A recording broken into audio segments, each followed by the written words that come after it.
Assalamualaikum warahmatullahi wabarakatuh. Halo semuanya teman-teman, selamat malam, selamat datang kembali di channel Ilo Bercerita dan masih bersama saya Ilo. Dimanapun teman-teman berada, semoga teman-teman selalu dalam keadaan sehat, bahagia, dan dimurahkan rezekinya. Amin amin ya robbal alamin. Doa terbaik untuk teman-teman semua pokoknya ya. Dan pada kesempatan yang baik ini kami akan membawakan satu kisah dari penulis favorit kita semua, Kenanga Kinasih. Wow, kisah dari Kalimantan selalu menarik untuk disimak teman-teman ya, apalagi kisahnya dari Kenanga Kinasih. Tapi sebelum kita masuk ke dalam kisahnya, buat teman-teman mungkin yang baru bergabung atau yang sudah lama bergabung tapi ternyata lupa nih belum subscribe, ayo dong. Bisa diklik dulu tombol subscribe-nya. Jangan lupa lonceng notifikasinya dinyalakan agar teman-teman selalu mendapatkan notifikasi dari konten-konten yang akan kami upload di setiap harinya. Dan untuk channel Ilo Bercerita ini kami upload setiap hari teman-teman ya, setiap malam jam 9 malam waktu Indonesia bagian Barat. Dan gak pakai berlama-lama lagi, pasti udah gak sabaran kan untuk masuk ke dalam kisahnya. Kita langsung saja masuk ke dalam kisahnya. Kita berangkat menuju ke Kalimantan Selatan.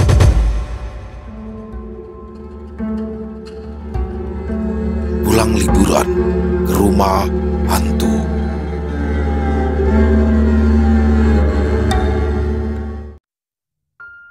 Hari itu, Alfi sudah bangun lebih awal dari biasanya. Ia menyalakan lampu kamar kontrakannya yang sempit, membuat suasana sedikit lebih terang meski di luar hujan deras masih mengguyur. Udara pagi terasa dingin menusuk, membuatnya menggigil saat melipat selimut tipis yang digunakan semalam. Ia menatap tas ransel di sudut kamar, isinya sudah dikemas tadi malam sebagai persiapan berlibur di kampung selama beberapa hari. Tidak lupa, Alfi juga menyiapkan oleh-oleh untuk keluarga dan tentunya untuk seseorang yang harus ia temui di sana nanti. Alfi tersenyum ketika membayangkan seseorang itu. Ya, dia yang sangat menyukai makanan manis, tentu matanya akan berbinar-binar setelah mendapat oleh-oleh itu. Sudah lengkap semua, gumam Alfi setelah memeriksa kembali barang bawaannya.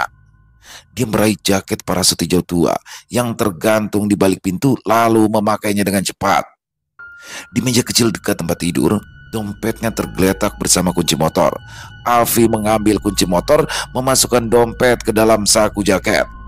Di luar kamar, suara gemur hujan di atap seng kontrakannya terdengar semakin keras. Alfi berdiri di ambang pintu, memandangi halaman yang sebagian besar sudah tergenang air setinggi mata kaki. Begini resikonya tinggal di Banjarmasin. Kalau musim hujan pasti kebagian banjir, keluhnya sambil menendang pelan genangan air yang ada di depannya. Alfi lalu berjalan ke sudut halaman di mana motor bebek tuanya terparkir. Motor itu terlihat kusam dengan bodi yang sebagian catnya mulai mengelupas. Sebelum menyalakan mesin, Alfi mengelap jok yang sedikit basah terkena percikan air hujan semalam. Sebagai antisipasi, Alfi mengenakan jas hujan biru tua yang tergantung tidak jauh dari motornya. Jas hujan itu sudah agak usang karena terlalu sering dipakai. Sebenarnya, Alfi bisa saja membeli jas hujan baru, tapi ia ingin berhemat. Mudah-mudahan ini masih cukup kuat gasan menahan hujan sampai rumah. Alfi merogoh saku jaket, memeriksa kembali isi dompet dan memastikan uang tunai yang akan digunakan sepanjang perjalanan. Harus cukup sampai kampung, pikirnya sambil melirik arloji yang kini menunjukkan pukul 7:30 pagi. Sebelum pergi, Alfi menatap kontrakannya sekali lagi, memastikan tidak ada yang tertinggal. Ia mematikan lampu lalu mengunci pintu.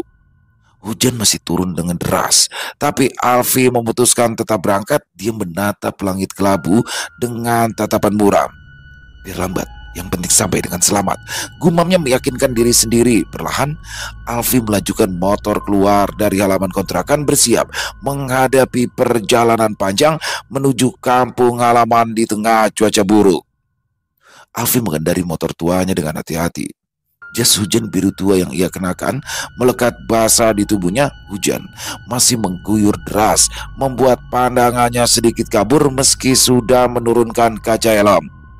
Jalanan licin diserta air menggenang di mana-mana, memaksanya melambatkan laju motor. Setelah cukup jauh meninggalkan Banjarmasin, di sebuah tikungan, suara mesin motor tiba-tiba saja berubah.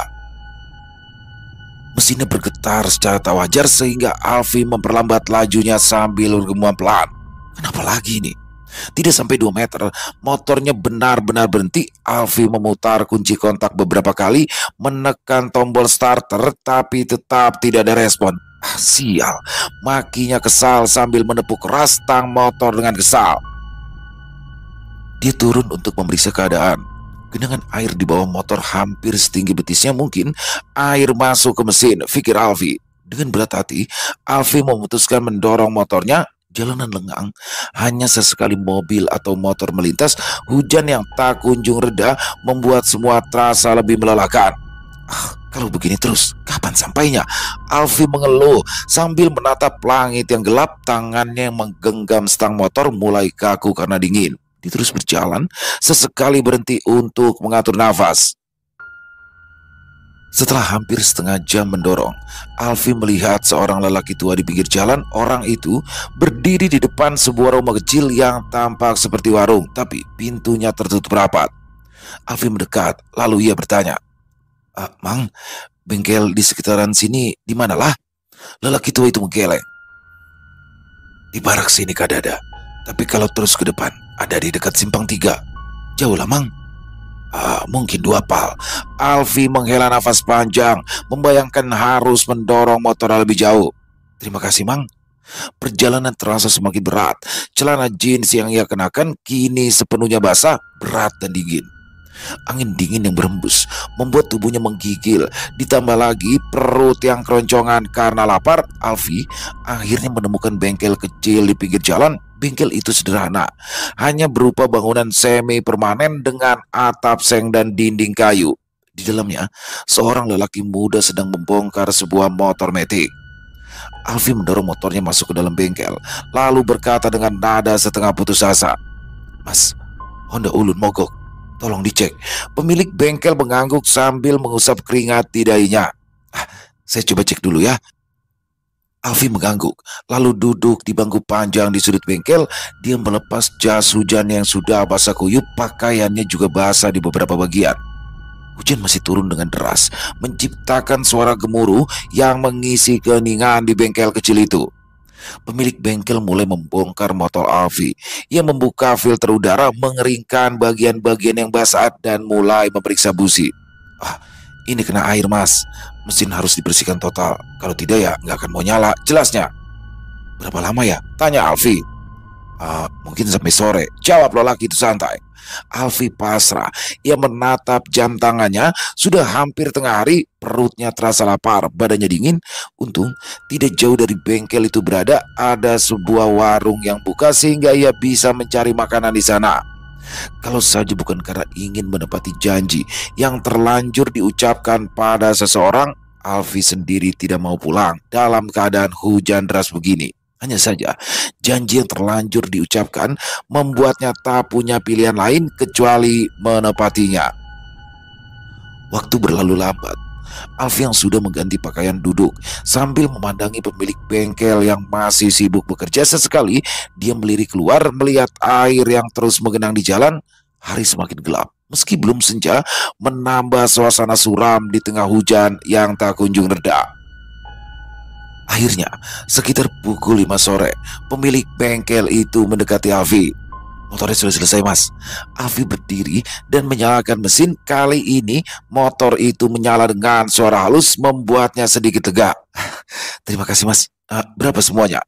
Lelaki itu menyebutkan jumlahnya. Alfi pun segera membayar. Meski isi dompetnya kini sedikit lebih tipis, ia sedikit lega karena motornya bisa kembali digunakan. Setelah mengenakan jas hujan yang masih basah, Alfi menaiki motornya dan bersiap melanjutkan perjalanan. Hari sudah sore, tapi ia masih harus menempuh perjalanan panjang ke kampung halamannya. Dengan tekad yang kuat, ia melajukan motor pelan-pelan, meninggalkan bengkel kecil itu di tengah rintik hujan yang masih terus turun. Saat Alfi sampai di Muara Selan, matahari sudah sepenuhnya tenggelam. Lampu-lampu jalan nyaris tidak cukup menerangi simpang 3 itu karena hujan yang belum juga berhenti walau sudah turun sepanjang hari. Alfi melambatkan motor sejenak, mengamati persimpangan yang sepi. Biasanya ada banyak pedagang yang berjualan di sana, tetapi hari ini hanya beberapa saja yang buka, termasuk warung sate yang berada tak jauh di persimpangan jalan. Asap tipis yang mengepul dari pemanggang sate di depan warung berhasil menggoda selera Alfi sehingga ia memutuskan untuk singgah. "Cil, sate 10," seru Alfi sambil duduk di salah satu bangku bagian paling pinggir. Warung sate itu sederhana, hanya terdiri dari beberapa meja dengan bangku panjang. Di bagian depan ada tempat khusus untuk berjualan buah semangka di siang hari. Dua orang lelaki duduk di sudut lain, sibuk berbincang pelan sambil menikmati makanan mereka. Hanya sekali mereka menoleh ke arah Alfi, lalu kembali melanjutkan obrolan mereka. Alfi menatap keluar. Hujan deras mengguyur atap seng warung menciptakan suara membosankan yang membuatnya mengantuk. Di bawah pencahayaan lampu, pemandangan di luar terlihat seperti lukisan kabur. Jalanan yang basah memantulkan cahaya kendaraan yang sesekali lewat membuat malam terasa lebih suram. "Ah, ini satenya," ujar penjual sambil meletakkan piring berisikan 10 tusuk sate dan irisan ketupat. Alfi menggigit setusuk, lalu mengernyitkan hidung. Warung ini sudah buka sejak dia kecil. Rasanya tidak pernah mengecewakan para pelanggan. Hanya saja kali ini Alfi terasa seperti mencium bau daging yang sudah busuk. Dia memandang pembeli lain yang makan dengan lahap. Tidak ada satupun yang merasa terganggu. Mungkinkah hanya bau itu yang dia sendiri mencium? Alfi meneguk tehnya. Baru seteguk diminum Alfi, kembali ia mengerutkan kening, rasanya hambar. Walau tadi Alfi ingat betul, ia sudah mengaduk gula di dalam gelas sampai benar-benar larut. Ketika suara azan Isya terdengar sayup-sayup dari arah masjid, hujan pun mereda menjadi gerimis. Alfi segera bersiap tanpa menyentuh makanan yang ada di depannya lagi.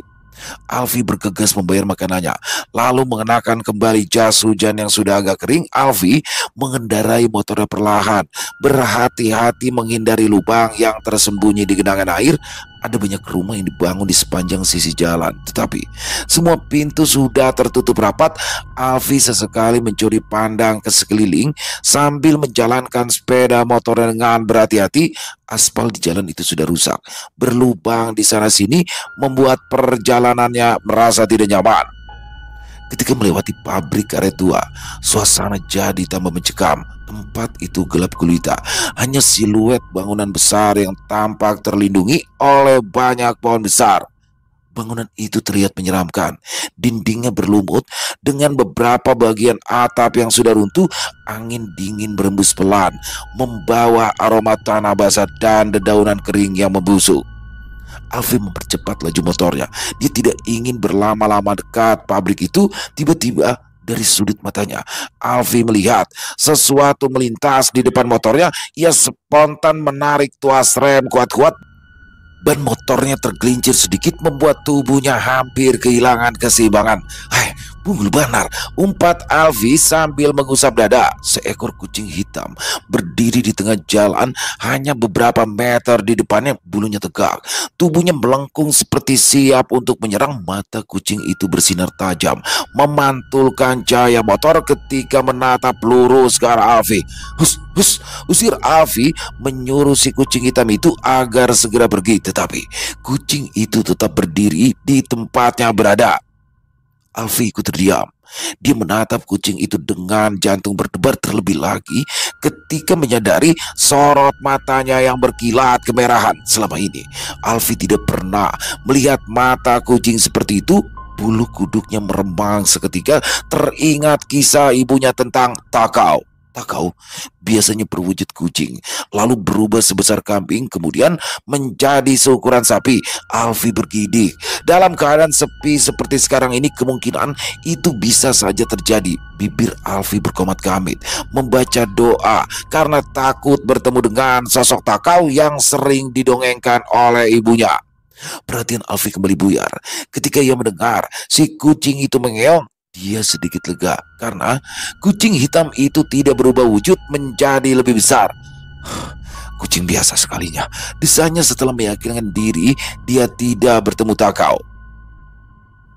Tetapi ketika Alfi menatap kembali ke depan, kucing di hadapannya itu ternyata sudah tidak ada, raib begitu saja tanpa jejak. Alfi mengedarkan pandangan, tapi tidak menemukan jejak kucing itu dimanapun. Jalanan sepi, hanya terdengar suara serangga malam disertai gemericik air hujan yang masih turun rintik-rintik. Aku pasti salah lihat, katanya pelan untuk mengusir rasa takut, namun bayangan mata berkilat merah terus terbayang di matanya. Alfi memutuskan untuk segera pergi dari tempat itu, mempercepat laju sepeda motornya walau jalan yang dilalui tidak semulus jalan utama. Dia semakin merinding ketika melalui rumah sakit perkebunan. Rumah sakit yang sudah dibangun sejak tahun 80-an itu tampak muram. Dipaksanya untuk tidak menoleh ke arah rumah sakit. Berbagai cerita seram tentang rumah sakit tua itu membuatnya tidak berani melirik ke sana. Entah sudah berapa puluh kali Alfi mendengar kejadian menyeramkan di tempat tersebut, mulai dari bayangan putih sampai ke sosok pocong yang kerap muncul di ruangan pasien. Alfi mempercepat laju motor sampai akhirnya ia tiba di persimpangan Jabuk. Persimpangan itu menjadi titik yang menentukan bagi banyak orang di wilayah ini. Kalau belok ke kiri, jalan akan melewati Afdeling Jabuk, sebuah kawasan dengan perumahan Afdeling milik PTPN yang kini mulai tua dan kurang terawat. Alfi tidak mengambil jalur itu. Ia terus melaju ke kanan, menyusuri jalan utama yang di sisi kiri dan kanannya ditanami pohon karet. Di depan sana sudah tidak ada rumah. Sampai beberapa kilometer ke depan, jalan aspal mulai beralih menjadi jalan berbatu yang semakin kasar. Lampu-lampu jalanan tak lagi terlihat, berganti dengan kegelapan malam yang mencekam. Langit di atas segelap total, tanpa bulan maupun bintang. Di kiri kanan jalan, hamparan kebun karet membentang seperti lautan gelap yang tidak berujung. Biasanya masih ada satu dua pengendara yang melewati jalan itu, tetapi malam ini semua orang sepertinya memilih berada di dalam rumah saja. Ada orang, bisik Alfi.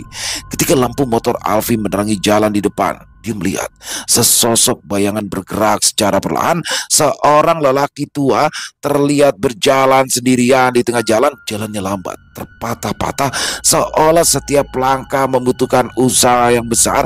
Tubuhnya yang kurus terbungkus pakaian lusuh, sedangkan tongkat kayunya tampak menopang seluruh beban tubuhnya. Alfi memperlambat motor, menatap sosok itu dengan seksama. Sejenak dia merasa takut, tetapi segera ditepis oleh rasa kasihan yang menggerakkan hatinya. Jalanan ini begitu gelap dan sunyi. Bagaimana mungkin ada orang seusia lelaki itu berjalan sendirian tanpa penerangan? Alfi memutuskan untuk berhenti. Ia menurunkan standar motornya, kemudian memanggil lelaki tua itu. "Pak, mau kemana malam-malam begini?" tanyanya sopan. Lelaki tua itu berhenti dan menoleh perlahan ke arah Alfi. Wajahnya terlihat keriput, kulitnya kecoklatan terbakar matahari, ditambah matanya yang sayu. "Mau ke Sungai Dayung," jawabnya pelan. Suaranya hampir tenggelam dalam gemerisik angin malam. Alfi mengernyit. Sungai Dayung bukanlah arah yang sesuai dengan tujuannya. Jalurnya berada di cabang lain dari jalan utama ini, tidak melewati kampung Alfi sama sekali. Tetapi Alfi tidak tega membiarkan lelaki itu berjalan seorang diri dalam kegelapan, terutama dalam keadaan yang terlihat sepayah ini. "Sungai Dayung itu jauh, Pak," ujar Alfi sambil menatapnya iba. "Apa tidak ada yang menjemput pian?" Lelaki itu hanya tersenyum tipis, tidak memberikan jawaban pasti, hanya sorot matanya yang membuat Alfi semakin iba. "Ya sudah, Bapak ayo naik saja, saya antar sekalian," kata Alfi akhirnya menawarkan bantuan. Keputusan itu hanya akan membuat rencananya menjadi semakin terhambat, tapi rasa kemanusiaannya tidak bisa membiarkan lelaki itu terus berjalan sendirian. Lelaki tua itu ragu sejenak, lalu akhirnya ia mengangguk. Alfi membantunya naik, memastikan dia tidak jatuh selama perjalanan yang berat ini. "Pegangan ya, Pak," ujar Alfi sebelum kembali menyalakan motor. Suara knalpot motor kembali menderu di jalanan yang sunyi. Sepanjang perjalanan, Alfi sesekali melirik ke arah belakang melalui kaca spion. Lelaki tua itu lebih banyak diam memegang erat tongkatnya. Suasana malam yang gelap membuat segalanya terasa lebih mencekam. Di kanan kiri jalan, hamparan tanah kosong yang kini sudah berlubang besar di beberapa bagian karena tambang batu bara. Angin malam bertiup kencang, membuat tubuh Alfi terasa lebih dingin. Walau gerimis sudah berangsur berhenti, lampu motor menjadi satu-satunya sumber penerangan membelah kegelapan jalan di depannya. Alfi tidak tahu mengapa perasaan tidak nyaman mulai muncul di dadanya, tetapi yang mencoba mengabaikannya fokusnya hanya pada jalan dan lelaki tua di belakangnya. Dia juga merasa aneh karena teman seperjalanannya masih juga belum bersuara. Meski begitu, Alfi berusaha berprasangka baik. Alfi kembali fokus pada jalan, berusaha mengabaikan pikiran-pikiran aneh yang mulai bermunculan. Hanya saja di sudut pikirannya, Alfi tidak bisa menghilangkan satu pertanyaan. Kenapa lelaki setua itu berjalan sendirian malam-malam di jalan yang gelap seperti ini? Jalannya sudah semakin rusak ya Pak, ucap Alfi berbahasa basi agar perjalanan tidak terlalu sepi. Lelaki di belakangnya bergumam pelan, nyaris tidak terdengar di telinga Alfi, kalah oleh suara deru mesin motornya yang memang sudah tua. Mereka berbelok ke kanan saat sampai di persimpangan Tangki Jabuk. Tangki merupakan tempat penampungan getah hasil sada pohon karet sebelum dipindahkan ke truk untuk dibawa ke pabrik. Dulu tangki itu selalu ramai saat siang hari ketika para buruh sadap menyetorkan getah karet. Setelah para buruh itu pulang, maka tangki pun sunyi dan menjadi tempat menyeramkan. Hampir tidak ada yang berani naik ke tangki itu saat malam hari. Alfi terdiam di sana sebentar, motornya terhenti tetapi mesinnya masih menyala. "Kenapa Mas?" tanya penumpang Alfi yang akhirnya bersuara. Kita jalan memutar saja ya Pak, di sini gelap dan jalannya juga bertambah rusak," saut Alfi. Lebih baik mengambil jalan yang lebih jauh daripada melewati tempat yang membuatnya terus merinding itu. "Jangan, saya tidak mau merepotkan. Biar saya turun di sini saja." Tidak usah Pak, Alfi bergegas mencegah. "Masa saya tega membiarkan Bapak berjalan sendirian seperti tanpa senter ini? Ya sudah, ayo kita lanjut lagi." Alfi berusaha menekan rasa takutnya. Lagi pula dia tidak sendirian. Ada si bapak tua yang masih belum diketahui siapa namanya itu di boncengan motor. Motornya segera berbelok ke kanan.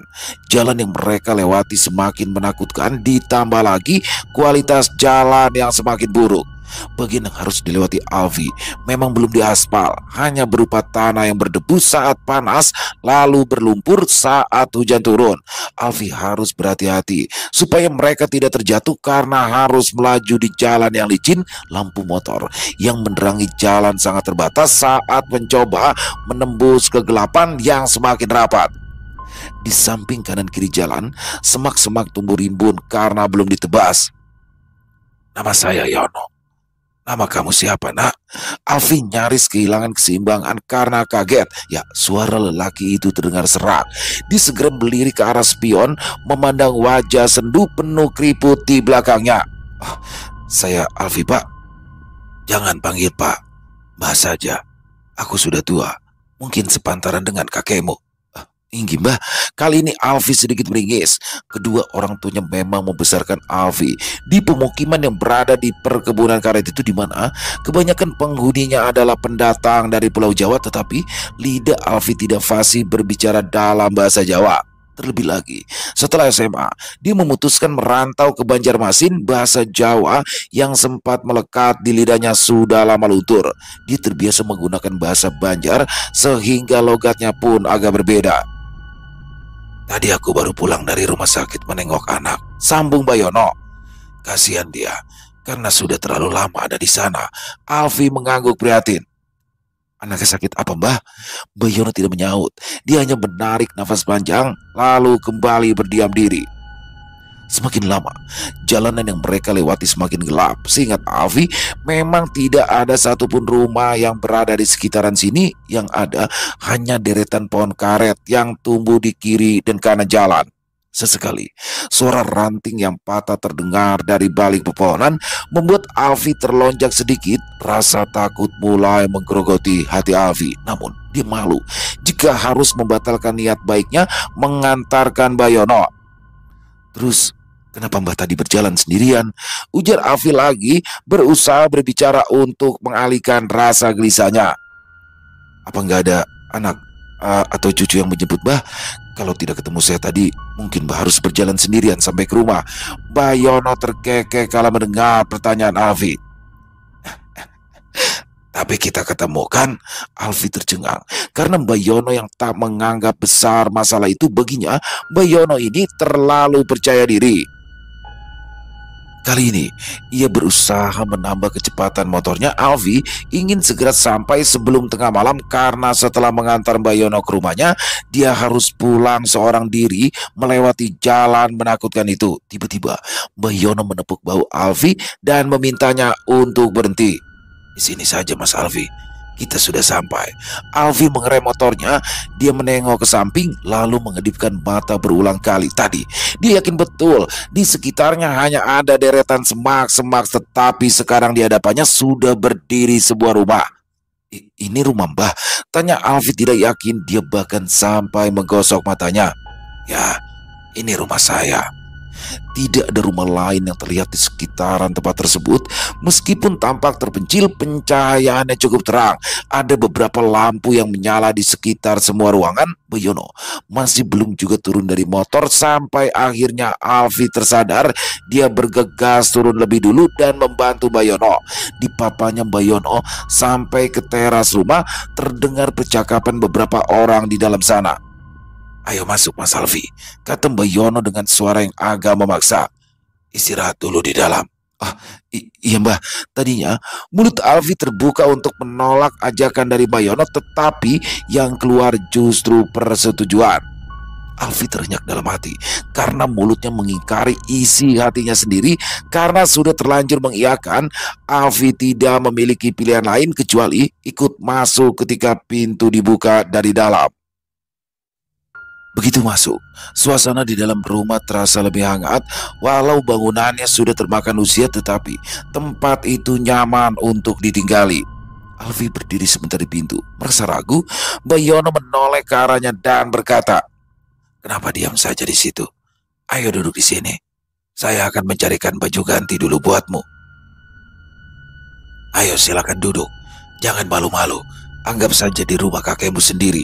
Alfi duduk di kursi yang terdekat, menurut begitu saja pada semua perintah Bayono. Walau hatinya terasa tidak tenang, ada sesuatu di dalam rumah ini yang membuatnya merasa kurang nyaman. Ganti baju saja di sini. Jangan pakai baju basah seperti itu, nanti kamu sakit perut. Apa mau pakai sarung punyaku juga? Oh, tidak usah Mbah. Tolak Alfi buru-buru. Saya bawa pakaian ganti kok. Alfi segera meraih tas ransel, mengeluarkan beberapa pakaian bersih yang dibawanya dari Banjarmasin tadi pagi. Lalu dia mengeluh kecewa ketika pakaian tersebut ternyata sudah lembab. Ya, tentu saja lembab. Hampir seharian ini Alfi berada di bawah guyuran hujan yang deras. Sial, kalau saja motorku tadi tidak mogok, mungkin sudah sampai di rumah sejak tadi sore. Bayono terkekeh melihat tingkah Alif. Dia berjalan perlahan ke kamar dan meninggalkan Alfi sendirian. Suara langkah tongkat kayunya terdengar beradu dengan lantai yang sebagian besar beralaskan semen yang sudah retak. Suasana yang sebelumnya terasa ramai, aneh, kini terasa semakin senyap. Alfi ingat betul tadi dia mendengar ada suara beberapa orang di dalam rumah tersebut. Dia memandangi ruangan di sekitarnya, sesekali mengalihkan pandangan keluar jendela yang gelap gulita, berharap menemukan sesuatu yang bisa mengurangi rasa canggungnya. Tidak lama kemudian, Bayono kembali dengan membawa pakaian kering di tangannya. Cepat ganti bajumu, nanti kamu masuk angin. Alfi mengambil pakaian itu dengan perasaan tak enak, namun lagi-lagi dia tidak bisa menolak semua yang diucapkan oleh Bayono. Bayono ke belakang dan datang lagi sambil membawa nampan kecil berisi piring yang berisikan nasi dan beberapa potong lauk, juga segelas air putih. Dia meletakkannya di meja di depan Alfi. Makan seadanya Mas Alfi. Perjalananmu masih jauh, ujar Bayono sambil duduk di kursi sebelah. Alfi memandangi makanan di depannya sambil meneguk ludah. Ya, makanan itu sangat sederhana, tetapi berhasil mengingatkan dirinya bahwa ia sedang kelaparan. Sate yang dipesannya di warung tadi tak bisa ditelan karena baunya yang kurang enak. Ia sedang berpikir ketika mendengar suara langkah lembut yang berjalan dari arah dapur. Alfi menoleh dan pandangannya langsung tertuju pada seorang perempuan yang muncul dari balik pintu. Rambutnya yang panjang terurai rapi, kulitnya yang bersih, dan senyumnya yang lembut segera mengingatkan Alfi pada seseorang. Nita. Perempuan itu mengerutkan kening kala mendengar Alfi memanggilnya dengan nama Nita. Dia memandang ke arah Alfi agak heran. Siapa ya? Ini aku, Alfi. Masa kamu lupa dengan temanmu sendiri? Alfi bergegas berdiri. Hilang sudah rasa canggungnya, berganti dengan rasa gembira karena bertemu dengan orang yang dikenalnya. Nita mengamati Alfi lebih lama, lalu tertawa lebar. Iya, kamu Alfi ya? Sudah lama kita tidak bertemu. Apalagi kamu jarang pulang setelah bekerja di Banjarmasin. Kalian saling kenal? Tanya Mbak Yono penasaran. Nita segera memberitahu Mbak Yono bahwa Alfi adalah teman sekolah sekaligus tetangganya dahulu. Alfi, ini mbakku. Terima kasih ya, kamu sudah mengantar Simba sampai rumah. Nita berterima kasih begitu tulus sehingga Alfi tersipu malu. Ayo duduk lagi. Cepat makan sambil mengobrol. Kalau perlu kamu menginap saja di sini daripada harus pulang malam-malam begini. Mbak Yono tersenyum tipis sambil kemudian berdiri. Nit, temani dia sampai selesai makan. Alfi hanya mengangguk, matanya sesekali mencuri pandang ke arah Nita yang kini duduk di kursi seberang meja. Gadis itu tampak santai, sementara jantung Alfi berdetak tidak karuan. Nita tidak banyak bicara selama Alfi makan. Dia hanya sesekali bertanya tentang Alfi yang semakin jarang pulang kampung setelah sekian lama bekerja di kota. Betah ya tinggal di Banjarmasin? Tanya Nita penasaran. Alfi menatap Nita sambil tersenyum. Bukan masalah betah atau tidak, tapi orang yang tidak punya keahlian apa-apa sepertiku memangnya punya pilihan apa selain bekerja serabutan di sana? Kamu bisa menyadap karet seperti abahmu sebelum pensiun? Sela Nita. Apa yang mau disadap lagi? Pohon karet sudah ditebang semua. Nita mendesah. Dia menatap keluar jendela yang tidak ditutupi tirai. Kampung kita memang sudah jauh berbeda. Orang-orangnya juga banyak berubah. Kamu sendiri kenapa ada di sini? Mana ibu dan bapakmu? Pertanyaan Alfi tidak langsung dijawab Nita. Gadis itu masih memandang keluar jendela, hanya saja dadanya kini turun naik agak cepat.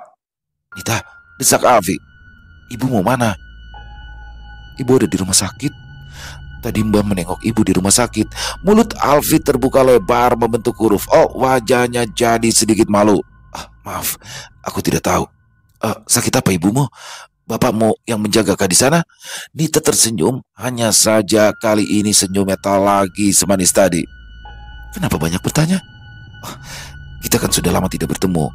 Tentunya aku penasaran, jawab Alfi sambil menggaruk-garuk kepalanya. Aku terlalu cerewet ya? Nita mengangguk. Terlalu banyak bertanya. Alfi tertawa canggung. Kalau begitu, kenapa kamu tidak bertanya? Kapan kamu menikah? Tawa Alfi seketika terhenti karena pertanyaan Nita yang terlalu menohok. Belum, tapi aku sudah berniat melamar seseorang setelah tabunganku cukup. Kamu sendiri kapan menikah? Apa kamu sudah punya pacar? Kali ini giliran Nita yang tertawa getir. Berbeda dengan Alfi yang langsung memberikan jawaban, Nita sama sekali tidak memberitahu kapan dia akan menikah. Tidurlah di sini. Besok pagi saja kamu pulangnya, kata Nita. Setelahnya dia bangkit berdiri untuk membereskan piring kotor bekas makan Alfi. Alfi mengangguk pasrah. Dia juga tidak berani pergi melewati perkebunan karet setelah jarum jam menunjukkan waktu sudah melewati tengah malam. Terlebih lagi, hujan kembali turun dengan rasa sekali. Petir menyambar di kejauhan menerangi jendela rumah untuk beberapa detik. Setelah selesai makan, Alfi menyandarkan tubuhnya di kursi. Merasa kenyang dan sedikit lebih rileks, ia mengucapkan terima kasih pada Nita yang hanya membalasnya dengan anggukan kecil. Pindah ke kamar saja. Aku sudah menyiapkan tempat tidur buatmu, ujar Nita seraya mengantarkan Alfi ke kamar yang terletak agak di belakang. Alfi yang memang sudah teramat penat segera mengikuti Nita. Tempat tidur itu memang sangat sederhana, hanya beralaskan tikar pandan, tetapi Alfi sudah bersyukur bisa membaringkan tubuhnya yang kelelahan. Aku tidak akan pernah menikah, bisik Nita ketika menutup pintu. Apa? Alfi terkejut kala mendengar ucapan Nita, tetapi pintu terlanjur ditutup. Alfi ingin bertanya lebih lanjut, hanya saja rasa lelah yang tiba-tiba datang mencegahnya untuk mengejar Nita. Dalam hati dia membatin, besok saja aku masih bisa bertanya pada Nita, kenapa dia tidak mau menikah. Kemudian, hanya dalam hitungan menit, Alfi terlelap. Entah berapa lama ia tertidur, Alfi tiba-tiba saja terbangun dengan hawa dingin yang menusuk. Bau tanah basah menyergap hidungnya. Saat dia mencoba menggerakkan tubuh, tangannya menyentuh sesuatu yang kasar dan lembab, tanah yang baru saja digali. Alfi terdiam sejenak, lalu menunduk. Ia terkejut kala mendapati dirinya memeluk sebuah gundukan tanah merah. Tubuhnya gemetar, pandangannya tertuju pada kayu nisan sederhana yang masih polos tanpa nama. Dia menggigil, bukan hanya karena dingin, tapi juga karena ketakutan yang tiba-tiba mencengkram. Astagfirullah, di mana ini? Gumamnya kebingungan bercampur ketakutan. Ia berusaha berdiri, tetapi lututnya terasa lemas sehingga kembali jatuh berlutut. Saat pandangannya menyapu sekitar, samar-samar dia melihat sepeda motor miliknya berdiri tak jauh dari tempatnya. Lampu motor itu mati, posisinya tepat berada di tengah area kuburan. Kuburan-kuburan lain tampak berserakan dengan berbagai kondisi. Ada yang terawat, ada pula yang sekelilingnya sudah ditumbuhi rumput. Langit mulai cerah dengan warna jingga keabu-abuan, pertanda fajar segera tiba. Di kejauhan terdengar suara sepatu boot beradu dengan tanah basah. Alfi menoleh dengan panik. Pikirannya sudah dipenuhi ketakutan akan apa yang mungkin mendekat. Ternyata yang muncul adalah seorang lelaki membawa pisau sadap muncul dari balik pepohonan karet di ujung kuburan. Dia menghentikan langkahnya saat melihat Alfi, kemudian menatap motor yang terparkir di tengah kuburan dengan dahi berkerut. Hei Mas Alfi, kenapa kamu ada di sini? Tegur lelaki yang rupanya mengenali wajah Alfi itu setelah menyorotkan senter ke arahnya. Alfi tidak menjawab, mulutnya kaku, tubuhnya masih gemetar. Penyadap karet itu berjalan mendekat sambil menatap Alfi dari ujung kepala hingga ke kaki. Kenapa motor sampean ada di sini, Mas? Kok bisa masuk sampai ke tengah kuburan begini? Tanyanya lagi. Aku juga tidak tahu. Tadi malam aku tidur di rumah Mbak Yono, Mbak Nyanita, tapi Alfi di sini tidak bisa melanjutkan kata-katanya karena dia sendiri bingung apa yang terjadi. Penyadap karet itu memandang Alfi dengan tatapan penuh tanda tanya. Rumah Mbak Yono? Jangan sembarangan ngomong, Mas. Ucapan itu membuat Alfi semakin bingung. Ia menoleh ke sekeliling berharap bisa menemukan sesuatu yang bisa memberinya penjelasan. Ya, lelaki itu bernama Joko dan juga teman sekampung Alfi. Yang menghela nafas panjang. Ayo bangun, Mas. Aku panggil temanku dulu untuk membantu membawa motor sampean keluar dari sini. Bisa pulang sendiri kan? Dengan bantuan Joko dan temannya, Alfi berhasil membawa motornya keluar dari area pekuburan. Jalanan yang mereka lalui sempit, berlumpur, tetapi untungnya motor Alfi bisa dibawa keluar tanpa hambatan. Akan tetapi, baru beberapa langkah, Alfi berhasil keluar dari tempat itu. Tubuhnya mendadak roboh ke tanah. Dia pingsan, mungkin karena kelelahan bercampur ketakutan. Seketika, dua orang itu meminta tolong pada penyadap lain. Dalam waktu singkat, beberapa orang sudah mengerubungi Alfi yang masih tidak sadarkan diri. Ketika terbangun, Alfi sudah berada di rumahnya, dikelilingi oleh keluarga besarnya yang panik. Ibunya menangis keras saat mengetahui Alfi sudah sadarkan diri. Ya Allah, kenapa ikan bisa ada di kuburan? Alfi tidak bisa menjawab. Mulutnya terbuka tetapi tidak ada suara yang keluar. Semakin gempar rumah Alfi sehingga ayahnya bergegas pergi ke pematang danau untuk meminta air doa pada ulama yang ada di sana. Barulah setelah diberikan air doa, keadaan Alfi mulai membaik. Meski begitu, ia juga masih tidak bisa banyak bercerita. Selama beberapa hari, Alfi lebih banyak diam sambil memandangi plastik berisi oleh-oleh di dalam ranselnya. Hari itu, setelah tidur yang tidak benar-benar nyenyak, Alfi duduk di ruang depan sambil menatap secangkir teh yang sudah mulai dingin. Ibunya, yang sejak tadi mondar-mandir di dapur, akhirnya mendekat sambil membawa semangkuk gangan humbut nyior. Aku tadi mengganggan gangan humbut. Biasanya ikam katuju gangan ini. Ibunya membujuk Alfi agar bersedia makan karena kemarin dia hanya minum teh dan 2 keping gabin saja. Hah? Kayak apa kabar umahnya Nita? Cernita, Sidin masuk rumah sakit. Alfi justru bertanya kabar ibunya Nita yang masuk rumah sakit. Kalau Sidin sudah keluar dari rumah sakit, kayak apa kalau kita silaturahmi ke sana, Mak? Apa nang? Ibunda Alfi mengusap telinganya mengira jika ia salah mendengar apa yang baru saja dikatakan Alfi. Dari mana kamu tahu kalau ibunya Nita dirawat di rumah sakit? Dari Nita sendiri. Wajah Alfi sedikit berseri-seri karena teringat perempuan yang pernah dicintainya sejak remaja itu. Hanya saja, dulu Alfi tidak berani mengungkapkan perasaannya karena sadar dia masih belum sanggup melamar Nita untuk menjadi istrinya. Nita? Kapan kamu ketemu Nita? Desak ibunda Alfi, tangannya sedikit gemetar ketika menjengkram lengan Alfi. Alfi memandang tangan ibunya yang gemetar. Malam, waktu aku pulang dari Banjarmasin itu, Mah. Malam itu aku bertemu dengan Bayono yang berjalan pulang seorang diri. Lalu aku mengantarnya pulang ke rumah. Ternyata di sana ada Nita juga. Mata ibu Alfi melotot setelah mendengar jawaban Alfi. Dia terduduk di bangku sambil mengelus dadanya berulang kali. Perempuan itu mengucap istighfar sampai perasaannya lebih tenang.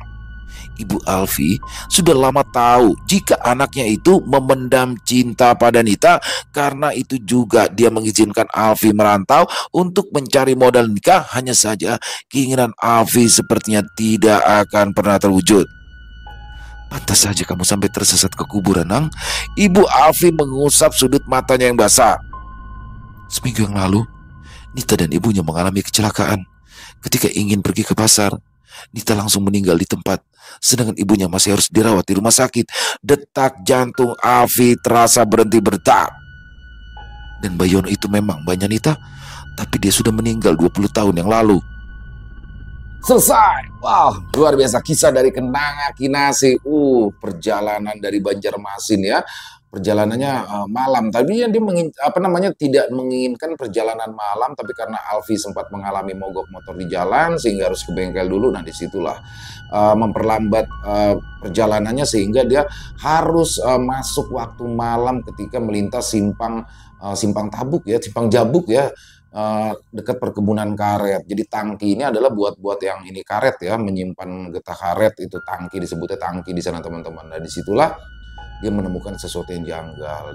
Tapi ini juga ya, entahlah apa namanya, dia kan niatnya baik tuh, ingin mengantarkan kakek-kakek yang mengaku bernama Bayono untuk untuk pulang ke rumahnya di situ nih. Tapi ya alhamdulillahnya sih, dengan mungkin karena dasarnya adalah niat baik, jadinya di situ dia nggak kena yang macem-macem ya. Mungkin hanya seperti kayak salam perkenalan, dan Nita mungkin adalah salah satu alasan Alfi untuk pulang ke kampung halaman ya, karena dia membawa oleh-oleh. Di endingnya itu kayak dia ngeliat ke bungkusan oleh-oleh itu. Mungkin bungkusan oleh-oleh itu tadinya untuk sosok Nita ya, yang mana ternyata Nita, gadis pujaan dia ketika dia remaja, ternyata sudah meninggal dunia. Padahal dia berniat untuk melamarnya. Sedih juga ya. Endingnya sad ending, dan Bayono juga ternyata sudah lama meninggal. Bahkan ibunya Nita itu masih dirawat di rumah sakit karena mereka mengalami kecelakaan berdua. Nitanya meninggal di tempat, ibunya dirawat di rumah sakit. Luar biasa sekali kisahnya ya, mencekam dari awal sampai akhir. Kenanga Kinasi selalu menghadirkan kisah yang terbaik. Terima kasih, ditunggu lagi kisah-kisah selanjutnya dari Mbak Kenanga Kinasi ya. Dan semoga kisah barusan bisa menghibur teman-teman semua, para pecinta penikmat horor misteri, lebih khususnya lagi kepada para subscriber dari channel Ilo Bercerita. Buat teman-teman yang mungkin punya komentar lain, yang mungkin punya pendapat lain, bisa menuliskan di dalam kolom komentar, ataupun hanya sekedar saling menyapa, silakan. Insya Allah kami akan menjawab satu persatu. Buat teman-teman yang suka dengan videonya, bisa diklik tombol like, tombol jempolnya. Boleh juga dong di-share link videonya ini ke teman-teman yang lain, agar juga ikut merasa terhibur. Dan buat teman-teman mungkin yang belum subscribe, ayo dong bisa diklik dulu tombol subscribe-nya, jangan lupa lonceng notifikasinya dinyalakan agar teman-teman selalu mendapatkan notifikasi dari konten-konten yang akan kami upload di setiap harinya. Dan kami juga ingin mengucapkan terima kasih ya kepada seluruh teman-teman yang sudah selalu setia hadir, yang sudah selalu mendukung kami, karena teman-temanlah kami selalu bersemangat berkarya di setiap harinya. Oh iya, buat teman-teman yang mungkin punya kisah horor misteri ya, yang diangkat dari kisah nyata yang berdasarkan pengalaman pribadi, apabila mungkin berkenan dibawakan di channel kami, silakan bisa mengirimkannya ke nomor telepon kami yang ada di sini, dan bebas ya, dalam bentuk tulisan boleh, dalam bentuk rekaman suara boleh, senyamannya teman-teman aja pokoknya ya. Dan buat teman-teman yang sudah mengirimkan kisah, kami ucapkan terima kasih. Di akhir kata, saya Ilo mengucapkan permohonan maaf apabila mungkin dalam pembawaan kisahnya barusan ada kata-kata saya yang salah, ataupun ada kata-kata saya mungkin yang kurang berkenan. Saya mohon dibukakan pintu maaf yang seluas-luasnya. Sampai berjumpa lagi di konten-konten kami selanjutnya yang pasti tidak kalah serunya, yang pasti tidak kalah horornya. Masih bersama saya Ilo di channel Ilo Bercerita. Salam sehat, sukses selalu untuk kita semua. Assalamualaikum warahmatullahi wabarakatuh.